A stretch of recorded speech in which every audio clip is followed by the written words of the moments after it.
Good evening. Thank you so much for being with me tonight. This is so special. It is so beautiful to be here. And now that I was watching the video, you may be wondering what was all that about? Well, those were pictures of my mom. I wanted to just start this special night with her because this book, the one that I will be talking about today, it's about her. And I have it here next to me.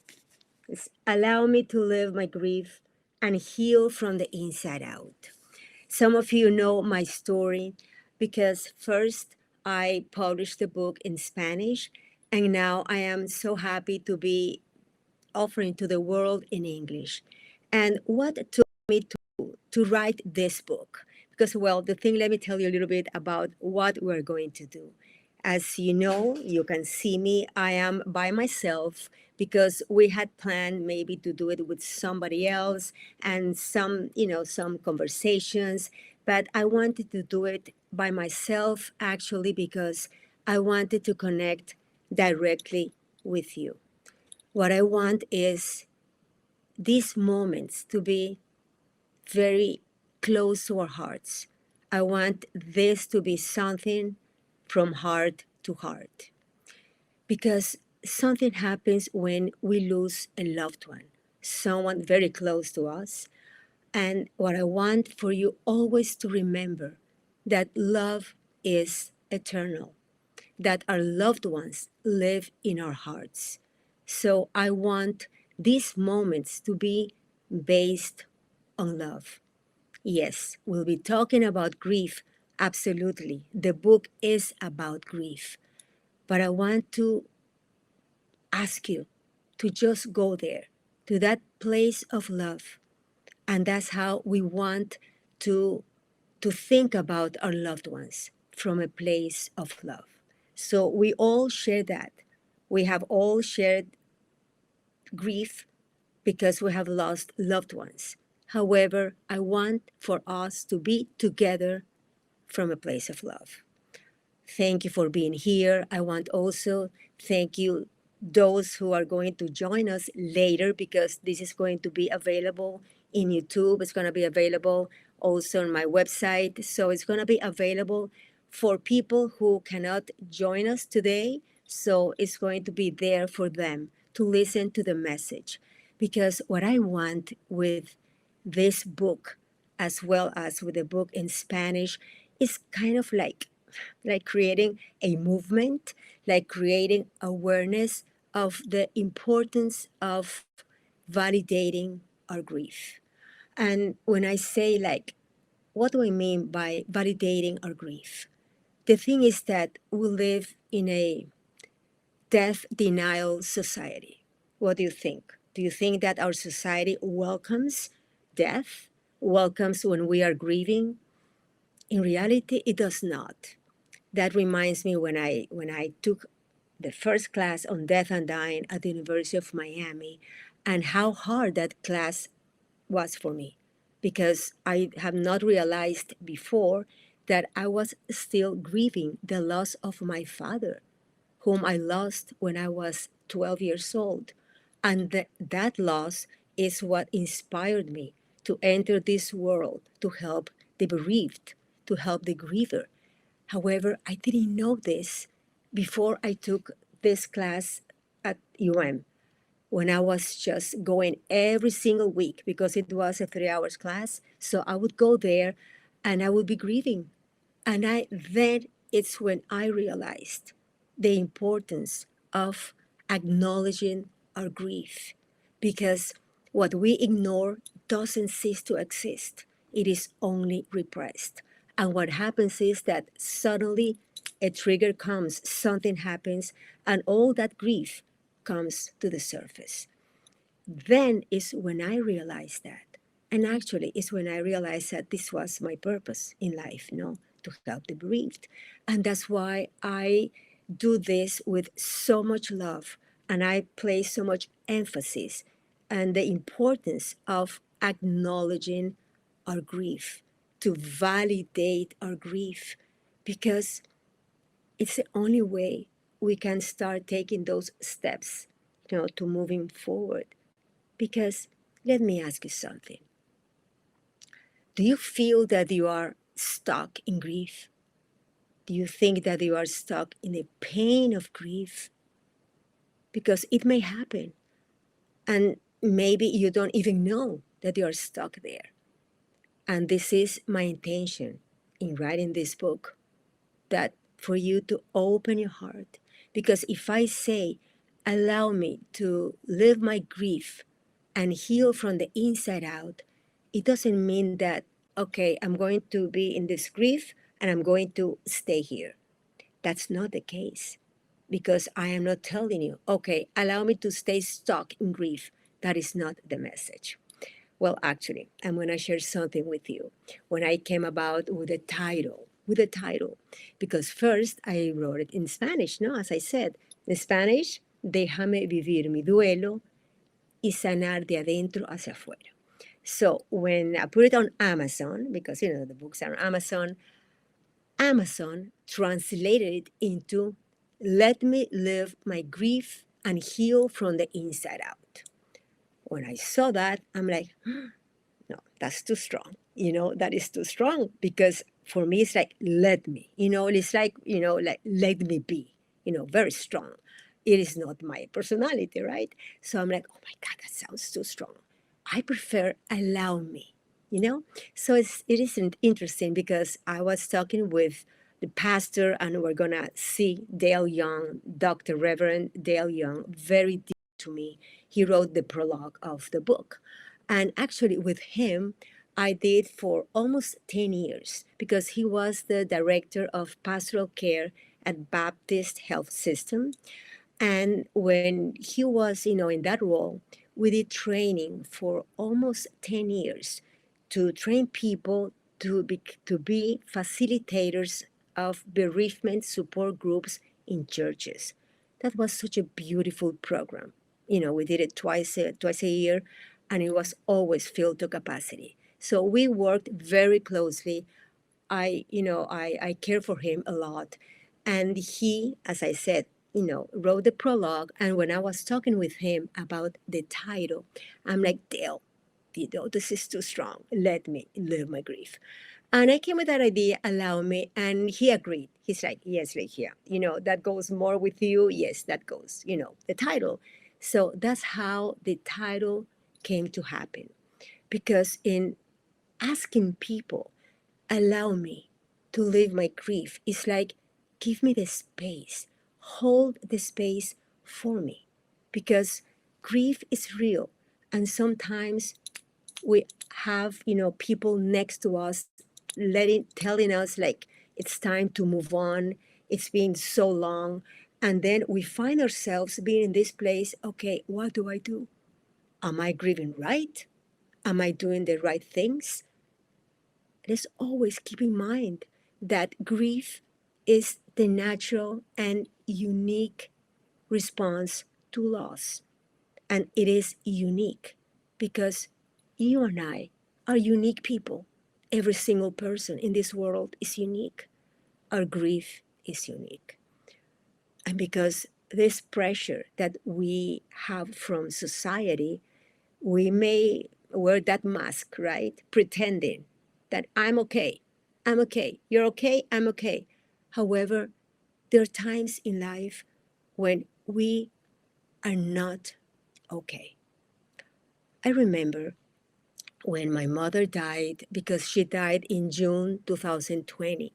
It was COVID times. She didn't die of COVID, but she died of old age. She was a centenarian. Yes, I had that blessing. She was a centenarian. She died 2 months before she, her birthday of 101.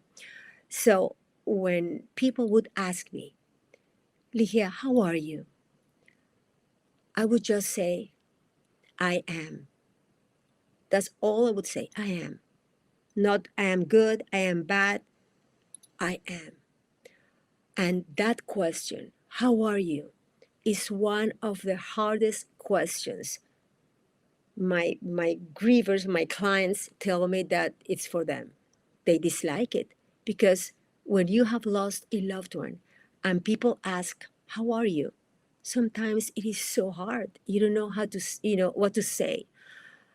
Actually, in the book, because the book contains stories of, and I want to thank, the special people who gave me their stories. I call them stories of the soul. And there's one of the stories, Alex, a bereaved father. He lost two children. He says there, paraphrasing, that when people who, would ask him, how are you? He said that he was having good days with, I think it was good days with bad moments. I think that's how he says it, but good days with strong moments, something like that. But he didn't want to say, I'm having bad days. No, because, bracing the day, but having those moments that are painful, because we know that grief is a moment at a time. It's not a day at a time. It's a moment at a time.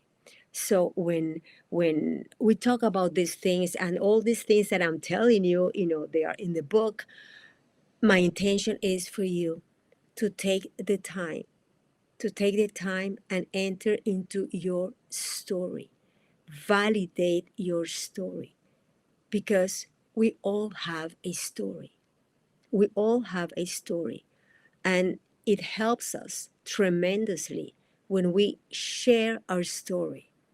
It heals us. It helps us in the grieving process and then in the healing process. And as I was talking about Dale Young, Dr. Reverend Dale Young, he believes in that. He believes in the power of storytelling. So now we are going to, because the beauty is that he sent a message to us. He cannot be with us here, but he sent us a beautiful message. And this message is precisely about storytelling.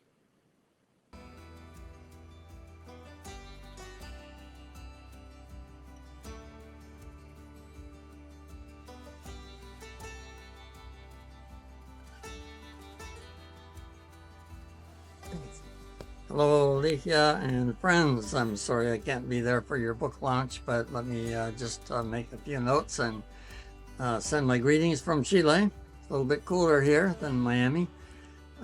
Congratulations on the book in English. I've read it in Spanish. And it's all about having the right to grieve, and how grief is normal. It's a normal way to heal. Reminds me of a time when I was at Children's Hospital, and a nurse asked me to go in and see this mother who was crying because her daughter had cancer.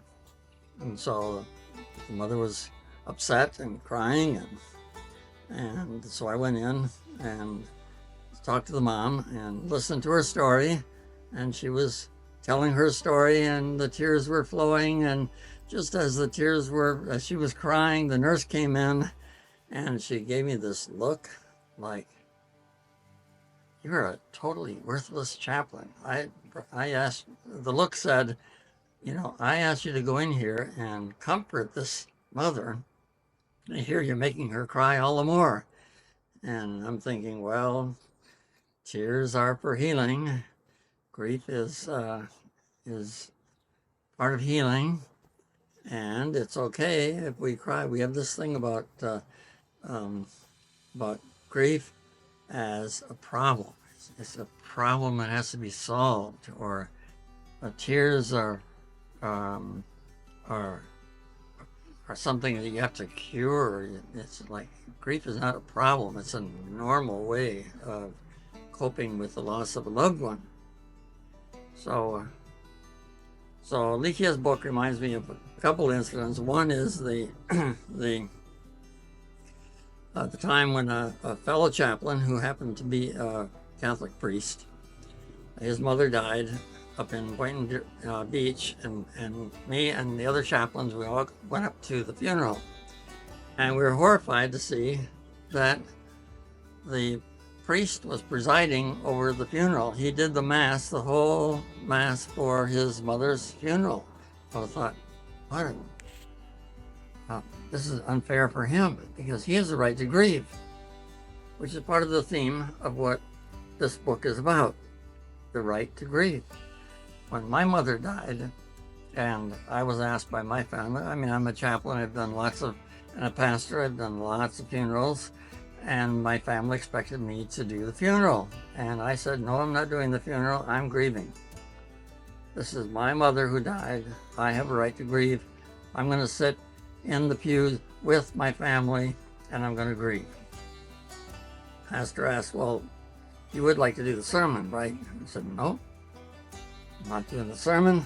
I'm only doing, I'm grieving. I have a right to grieve, right? And this is the theme of the book, where Ligia shares the story of the death of her mother and the grieving, and how people look at her as a grief counselor, which she is, and she's very experienced. She knows everything about grief that you would want to know, and she shares her experience. But people sometimes think, well, she doesn't really need to grieve because she knows all about that, right? She and I have done workshops for 2 decades, training facilitators of grief support groups, and everybody knows that she's an expert at this, so people just kind of assume that she's got it all taken care of. So her story really relates a story of her personal experience and her insisting that she has the right to grieve. So this is a wonderful, poignant, personal story of Ligia that she is sharing with the world, and it is a gift for the world. Congratulations again, Ligia, on the book. I wish you the best, and God bless you.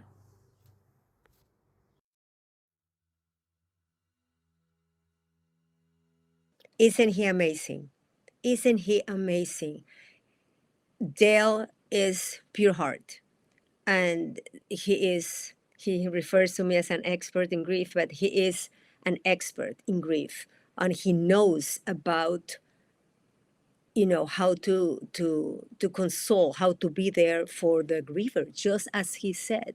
Because yes, the nurse, as he shared those stories, the nurse was expecting that he would calm down the woman, the mother, and the thing is that we have the right to grieve, and this is what I want to remind you of.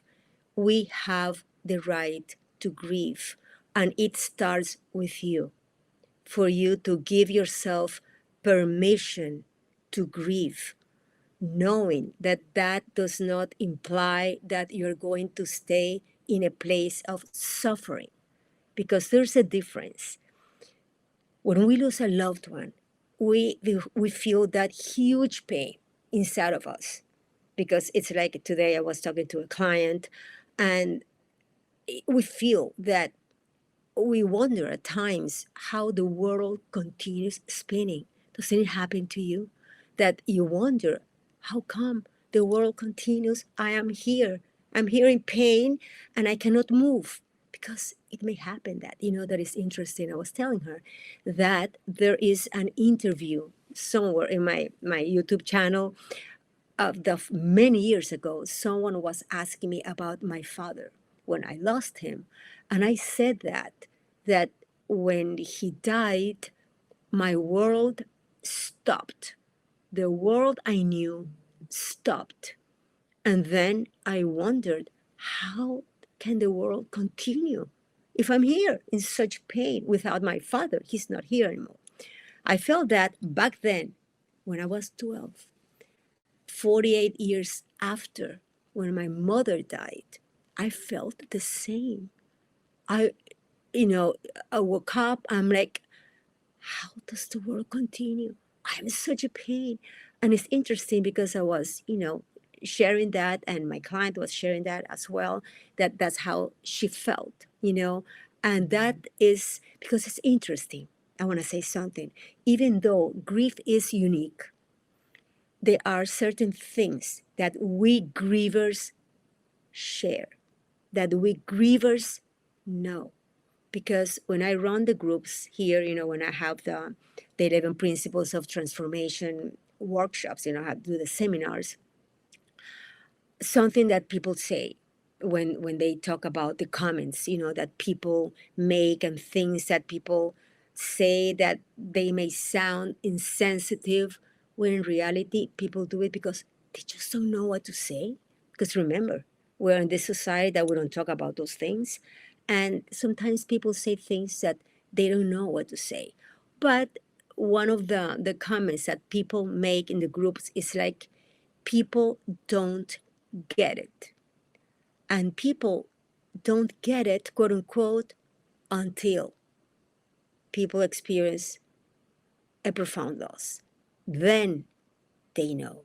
So that's why I say grief is unique, yes, but there are certain things that we may share, when we are going through the process, because it is a process, and grief actually is a moment at a time, because we experience so many emotions. Grief is like an umbrella, and there are so many emotions, and we may experience, sadness one moment, then fear the other, then guilt the other. Different emotions. Wow, saying this, I'm going to share something very close to my heart. Like 2 weeks after my mother died, I received a phone call, a very special phone call from this grief counselor, thanatologist, colleague, and dear friend, Dr. Howard Winokur. I met Howard when in one of the conferences of ADEC, which is the Association for Death Education and Counseling. And it's there that I met him. Such a warm, joyful, cheerful person. He was adorable. And he called me up and said that he had, found out, because my mom died, I shared it, on Facebook and all that. So he called me and we were talking, and he was an expert in grief. He's author as well and all that. And I said it was because he died. He died, and for me that was very strong because I loved him. He was very special. And we were talking about my mom, and how grief is and how I was feeling and all that. And suddenly he said one of his jokes, because he loved to be funny and to say things. And I laughed. And then he's like, listen to you, he said. You see, you will never forget that I made you laugh, that in the midst of your pain, you were able to laugh. Because grief is like that. He said to me, you're in pain, a huge pain, because your mother just died. However, you had a moment of joy, of laughter. You laughed, and then you're going to go, most likely, to the sadness. But that's grief. When he said that, it touched my heart. I'm like, I, Howard, of course you had to say that. However, see how amazing. I'm saying this to you 4.5 years ago, almost 4.5 years. After, I'm sorry. Because that's how it is. That moment that I was sharing with him my grief, he knew how to teach me. That was a teachable moment that he taught me. Yes, in the midst of grief, you were able to laugh. And I say this because many of my clients sometimes feel guilty even when they laugh, because they say, how can I laugh? I just lost my loved one. That doesn't mean that you love them less. That doesn't mean that you're going to stop honoring them if you're able to smile, to laugh, to enjoy things, to have good moments. That doesn't take away that you miss them. That doesn't take away that they stop being important, because they're going to be always in your heart. Because when we lose a loved one, it is not a matter of move on. Because when we say, like, and people say that, it's time to move on, but what is move on? It's like closing a door and continue. We know it doesn't happen. That doesn't happen. What we do is we move forward, which means we bring our loved one with us. So all these things we can do. We can do rituals to help us in the healing process, because I want to remind you that grief is active. Grief is not passive. It is not that we're going to sit here and we're going to say, okay, I'm going to just wait for my healing to happen. It is not like that. Because sometimes people say, right, time heals everything. Well, it's what you do with time. I have had clients here that have lost a loved one maybe 5 years before, 10 years before even. And sometimes I say, Ligia, I feel like I just lost them yesterday, because they had stayed in that grief that is like frozen. They have just put the grief on the shelf and they continue, but it's there. So we want to always think about grief as something active. Life is active. We make life out of the actions we take. We just don't stay here for things to happen. Well, maybe we do, but things that, they don't happen. It's taking action that we make things to occur. And the same thing with grief. If you want to heal, we have the ability. And I'm saying this to you because my pain after I lost my mother, I cannot put it into words. The pain. And it's interesting because with the book, when I wrote it, and I recently I recorded the book as an audiobook in Spanish. And it's amazing. When I was recording that, I told my producer, Marlo Rosado, I told him, Marlo, my God, I was so vulnerable. In a sense, I showed myself so vulnerable and so raw in this book, because when I was narrating it, and you know what, I'm so glad I did. I'm so glad I did, because I showed my humanity. Because as Dale said, people would think, Ligia, she's a grief expert, she's a specialist, of course she knows, she can just continue and she's going to deal with her grief like that. Well, and what about my emotions? Because one thing is that this is my mission. I don't like to say it my work. This is my mission. This is my purpose, to help the bereaved, the griever. However, what about my emotions? I am a human being.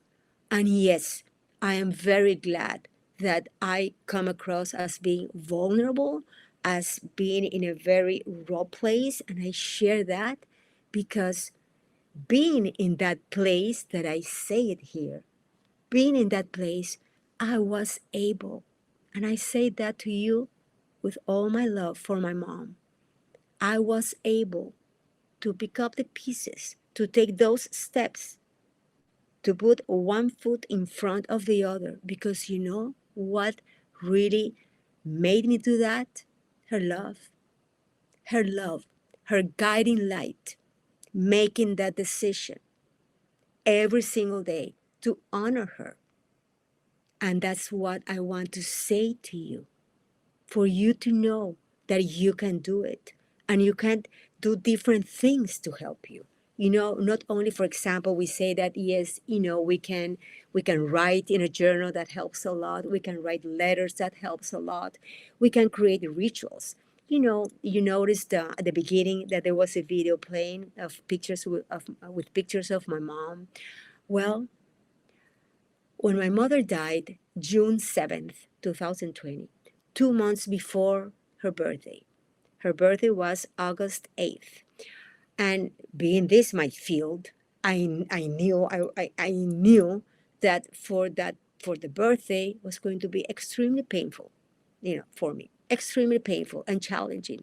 So I was proactive. I said, no, I want to do something. And what I did was I put together that video that you saw. And I shared it with the world, on YouTube channel and with on Facebook, social media, and with my family and close friends. I just put together pictures of my mom, and creating that video, that was for me like a ritual. It was like a ritual. As I was creating that, and choosing the music and all that, it was so healing, so healing. So when her birthday, came to be, instead of having been in that place of suffering terribly, of course I said, Mom, and we even in family, and with my sister Alicia, that I lost her last year, but she was with us, and her daughter, my beloved niece Alicita. We even sang a birthday cake for my mom. So we did rituals, and those things helped us in the grieving process. So that's why I share these things with you. And I share many things, in the book about rituals, about things that we can do, because it makes a difference. For example, when my mom died and I was keeping a journal, writing about how I was feeling and everything, because that was the beginning of this book, right? But suddenly I felt like, you know what? I need something else right now, because the pain was so strong. I'm like, no, I need to do something else. And the idea came to me because, as I said, she was a centenarian. So I'm like, my mom, she had an amazing story. What I'm going to do is I'm going to write a book about her life, and filled with pictures, her pictures. And that's how I wrote this book that I'm going to share with you. This is the book. This is my mom, and the book is called Arriba Corazones, celebrando la vida de mi madre centenaria. Hearts up, celebrating my centenarian's mother life. And that is what made the difference in my grief. I tell you, that writing this book and putting together, because it has over 200 pictures, was the catalyst. It was the catalyst for my healing and transformation. And I say this to you totally open in my heart. I am very open in talking, because if through my story, as Dale said, right, storytelling, I can give you some light on what you can do, because this is something I say to my clients. I have always said that when they lose a loved one, write a book, even if it's a PDF, even if you do not publish it for your family, but engaging in that process, it helps. So that's why I did it, because if I say it, I better do it, right? I better do what I say. And I did it. So that's another ritual for me every single day. When I would open my computer, that was a ritual that I engaged, and I am so glad I did. So I wanted to take this time with you to share things that, yes, they are contained in the book. However, I wanted to share them with you, because right now the holidays are here, and creating rituals can help us also if we lost a loved one, creating things to do.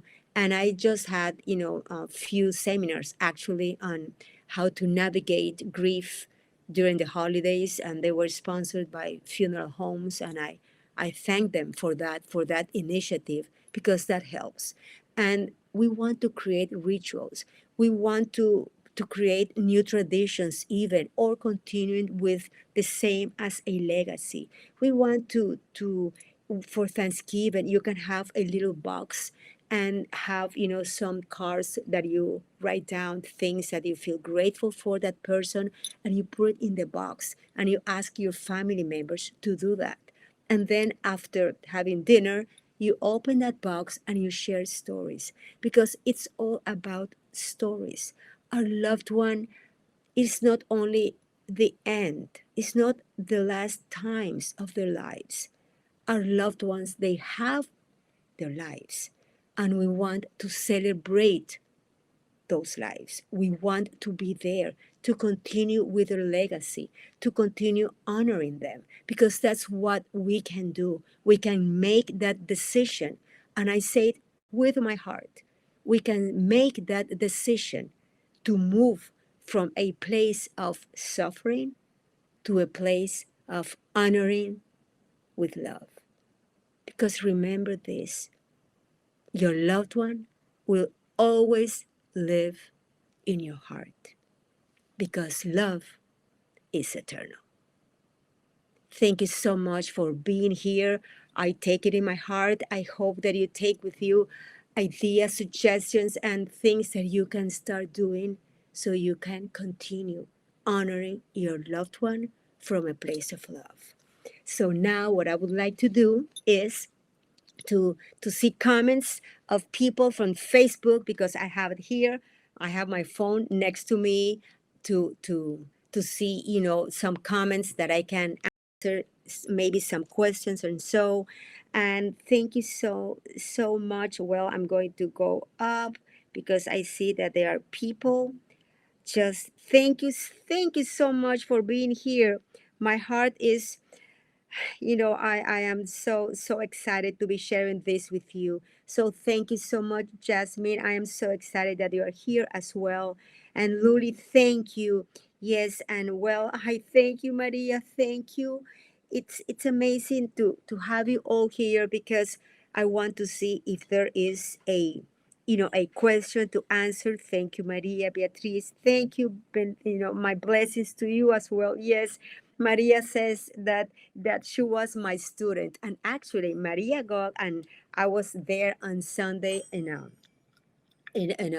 foundation that, she was part of that foundation. And this woman very special to me as well. She lost her son many years ago, and she came to the first group that Dale and I had. Remember that I said, the training that we did for people to become facilitators. Well, she was in our first group, very special. And that's why she says, I was your student, because, we have been after that. We have been in other events, in other celebrations, and in other trainings. So Maria, very close. Thank you. I, Reggie, thank you so much. Thank you, Regina. She's, she gives me thanks for helping her grieve her parents in life and after. Thank you for that. And when she says that, grieve before and after, and that is something that someone asked me today, actually. And yes, because when we are grieving, we do not grieve only when we lose a loved one. We may be grieving before we lose the person. So for us to know, for us to validate our grief, okay? Let's always keep that in mind. Some people say, I am depressed. Well, it may be that you are grieving, and it's important for you to give your grief a place. Okay, so well, I thank you for being there. Okay, yes, Maria, definitely. I'm going to tell Dale that you also send him a hug. Absolutely. Yeah. Well, Celia, I'm gonna say it in Spanish for Celia. Celia, el libro está en español. Se llama Déjame vivir mi duelo y sanar de adentro hacia afuera. El libro está también disponible como un audiolibro. Así de que ahí está la información. Cualquier cosita me puedes mandar un email, info@ligiahouben.com, y te doy la información. Pero el libro está también en español. Bueno, fue escrito en español.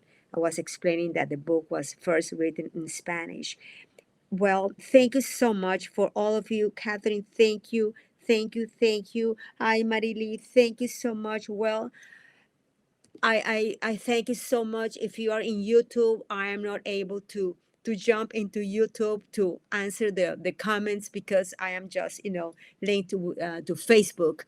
But I want to thank you again. And this is going to be available, on my YouTube channel. As I said, on my website, I'm going to be sharing the video. And if you can let people know about this, that would be wonderful. And I want to say to my beautiful, beautiful people living in Miami that in January 14th, I will be presenting it in Books and Books. Coral Gables. Okay, and that's very dear to me because coincidentally, in January 2023, I presented it in Spanish. So now it's going to be in English. And actually, December 7th, 1 month before, just very soon, I will be presenting it at the public library in Coral Way, Miami, at their wellness center.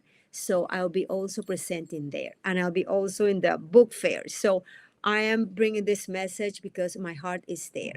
Is, as I said at the beginning, creating a movement. Why not? We want to be there to live our grief, and to know that we can heal from the inside out. I send you a hug with all my love. Thank you for being here. Thank you.